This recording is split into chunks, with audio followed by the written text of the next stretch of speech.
Hello, Red Brick Productions here, and today I have the LEGO Star Wars Mandalorian set, Trouble on Tatooine. The set number is 75299. It has 276 pieces, 2 to 3 minifigures, what you want to call, and 3 builds. So without further ado, let's take a look at the builds.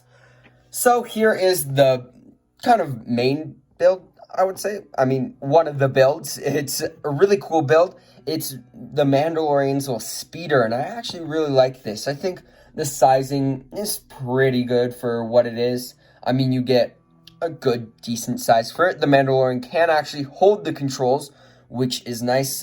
You got a little spot for Grogu or Baby Yoda, whatever you want to call him. You got a little spot for a backpack. You got a little gun right there and a gun on the other side. Unfortunately, the Mandalorian's cape gets a little bit folded when putting him on there. I don't know what else you can do about it other than take it off. Overall, I think this looks really good, and you can kind of adjust it a bit to get different angles and stuff, and it's got a lot of greebling and stuff, so it looks good. I think it looks good, and it's pretty swooshable. You just pick it up and glide it across the desert. But now let's take a look at the next build. For the next build, this is a Tusken Raider hut. Oh boy. It's half a hut. Where's the other half? I mean, it looks pretty good. I will say that, but there's also these gaps here. I mean, of course, you can always fix those gaps, but if you do that, then I don't know what this is. Yeah, not the greatest. I would have really liked the Tusken Raider hut. I feel like that could be useful in so many different scenarios here. Yeah, that would have been a lot better. I mean, of course, you can open it up, which is nice, and sit your figures down here so they can discuss their plans, you know, in the first episode of Season 2. You got a little pot with a bone right there. You got a little campfire here, which is a nice little build. And, of course, you can always separate this. It's just on a hinge, or a ratcheted hinge. And, of course, if you get 2 of these sets, technically you could make a full hut. Wouldn't really look well because, again, there's those gaps there. Just going to put this on. Yeah, this is not the greatest build. I'm kind of disappointed with it. I wish they would have maybe extended their price budget so that you could give a full hut, because I feel like that would be really nice. Of course, there's a clip there so you can put the Tusken Raider Bantha toothpick, you know, tooth cleaner there. Yeah, that's cool. Yeah, that's really all I have to say for this. It's pretty bad. That's it. Now let's move on to the last build. For the next build, you have this slingshot. Alright, I mean, it looks pretty good, actually. I do kind of remember seeing this in Season 2, so yeah, I think it works. It's certainly something, I will say that. I really like the build, actually, where it does use a lot of pieces to get this really interesting design. They even have it look like it's loaded. I mean, if you can kind of see that, it looks like it's loaded. On the back, you can actually have a Tusken Raider or the Mandalorian grip onto it to aim it, and you can kind of swing it around, you know. It doesn't have, like, too much grip on the ground. And then, of course, you got these little turns on the back, so it looks like you can load it. And then, of course, you got the wheel on the front, which is nice. And then, of course, you have a silver spring-loaded bullet. I'm just going to shoot the Tusken Raider. Oh, it worked. All right, yeah, you can shoot that out. So it actually does shoot, which is nice. I think that's important. And, yeah, they do use a clear 2x2 brick right there. If you want to remove it. Oh, shoot. That wasn't supposed to happen. If you want to remove it, you can. It doesn't help the build stand up at all. It's just for, like, kids who are playing. If you, like, press it down too much, it might break. So, yeah, it's nice that they include it. If you don't want it, then take it off. Nothing's stopping you.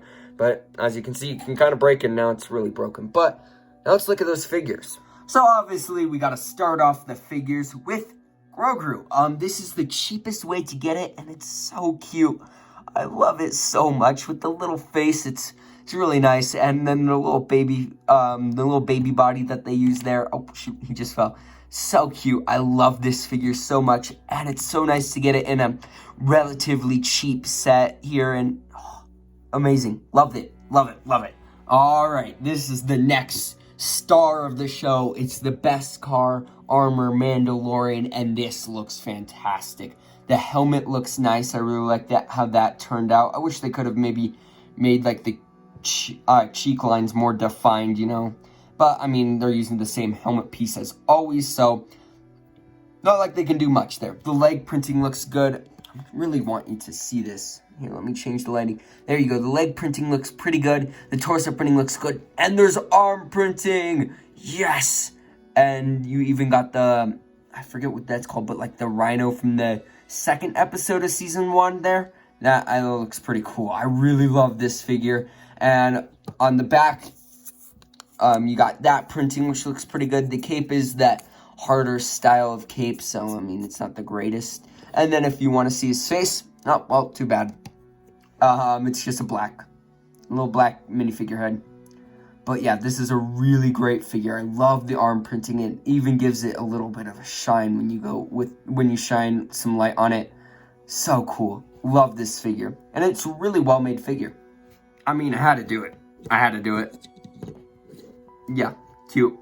So here's the Tusken Raider. I mean, the quality on these is usually pretty good, and I think they continue the quality right there. You can kind of see some nice little pockets on the printing on the torso. Some nice back torso printing, and the head mold is always really good and never really messed up. So these look pretty good. Now let's look at the packaging and then my final verdict. For spare parts, nothing really stands out there. Pretty general assortment of things. I really like this little minifigure handle in gray though, so that's cool. For the instructions, I'm going to try to show them to you. They're really big, so they don't really fit in my recording area. Of course, when you get to the end, it shows the set all built up. And then an ad for some of the newer sets. I did a review on that little Millennium Falcon, so you should check that out. And I do want to get the X-Wing and the TIE Fighter because those are the newer, cheaper versions. I think I'm going to pass up on the Imperial shuttle though. On the back, it shows the minifigures that come with each set. Looking pretty good there. Yeah, and then here you got the piece count and then the win. So that's it for this. The instructions. Now let's look at the box. The box for this set is just the $30 box size, and you get some cool art there. It's pretty big, so, or at least for my camera, so yeah, it just shows you some of the play features that you can do, and yeah, that's really it for the box. Now let's take a look at my final verdict. Alright, so for my final verdict, this is pretty good overall. You get good build here, and we're not going to talk about that. Good figure, good figure, good figure. You get a lot of good stuff in this set, and I do like it a lot. I think you get a lot of playability. You get a good guy vehicle, a bad guy weapon, and they can fight it out, and then of course you get this terrain for whatever you want. I think it's good for playability. The only thing that I don't like about this set is the price. I feel like $30 just doesn't settle right in me, you know, like it doesn't feel right. So if I were Lego, what I would have done is either one or two options. And both of them would be, or one of them would be increase the price to $40. And with that price, I could have more pieces to build a full hut. And even if there were still gaps in that hut, I feel like the gaps wouldn't bother me as much if it were a full hut, because then I wouldn't be complaining about only having half a hut. So I think they should have done that, and then also include another Tusken Raider. I also feel like even at $30, there should have been another Tusken Raider, and that probably would make this set feel more like a $30 set, is adding an extra Tusken Raider. Alright, so now the second option would be get rid of the hut entirely, get another speeder with that fake Boba Fett guy, and include him in this set. No, that would be a $20 set. Yeah, and then turn it into a $20 set if you include 2 speeders and this, and then 4 figures. That could be a $20 set. I feel like that would be a lot better than what this is. And if they were to keep the half a hut, this and that, what they should have done to make this price better is add an extra Tusken Raider. I feel like this set needed one more figure to justify that price, you know? So overall, I'd have to give this like a B. I think you get great figures. You get 2 good builds out of 3. And honestly, it's not that the hut is a bad build. It's just that you only get half a hut. That's what bothers me. I want a full Tusken Raider hut, alright? Yeah, and to recommend this, if you're a Mandalorian fan, yeah, I'd probably get it. Because you're not, or at least try to find it on sale somewhere, maybe $10 off, $5 off, something like that. Because this is a really good figure here. I really like this figure a lot. Love this a lot. Love that figure, or not figure, the little character. And this is always good. Always, always good. I love Tusken Raiders. They need another. overall, that's it for my final verdict, I guess. If you like this video, please consider liking and subscribing, and I'd like to hear your guys' thoughts in the comments below. Thank you guys so much for watching, and I'll see you in my next video. Peace out. Bye.